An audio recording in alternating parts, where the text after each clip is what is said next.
Ada pertanyaan dari netizen, dia memiliki sebidang tanah tetapi tidak terdapat akses jalan secara khusus yang menuju dari rumahnya sampai ke jalan umum. Nah, solusinya adalah bagi Anda yang punya problem hal demikian, Anda dapat meminta secara baik-baik kepada pemilik tanah yang kemudian menghalangi akses jalan Anda itu. Nah, bagaimana cara memintanya? Tentu adalah dengan cara dibeli sekedar untuk membuka akses jalan. Nah, kalau dibeli berarti terdapat kesepakatan harga antara si penjual dengan Anda sebagai pembeli.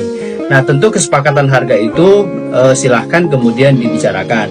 Apabila harganya kemudian melampaui tinggi, misalnya di luar kewajaran harga pasar di daerah itu, maka Anda dapat melakukan gugatan ke pengadilan agar kemudian proses biaya yang sangat mahal itu yang kemudian mengakibatkan Anda tidak mampu membelinya, maka dengan perintah atas nanti pengadilan dapat mempermudah persoalan itu.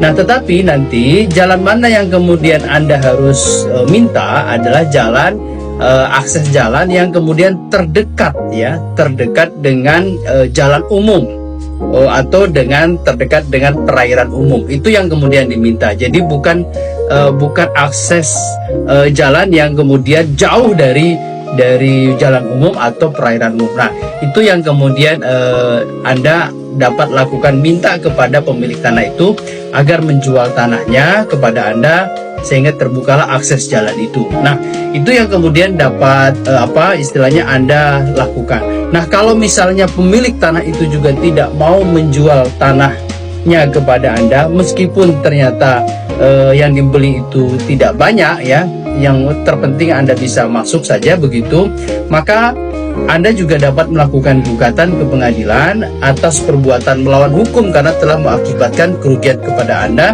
yang mengakibatkan Anda tidak memiliki akses jalan khusus ya, jalan yang sifatnya dapat dilalui oleh Anda. Nah, itu yang kemudian dapat Anda lakukan ketika rumah Anda atau tanah Anda itu tertutup akses jalannya oleh tanah milik orang lain. Demikian, terima kasih.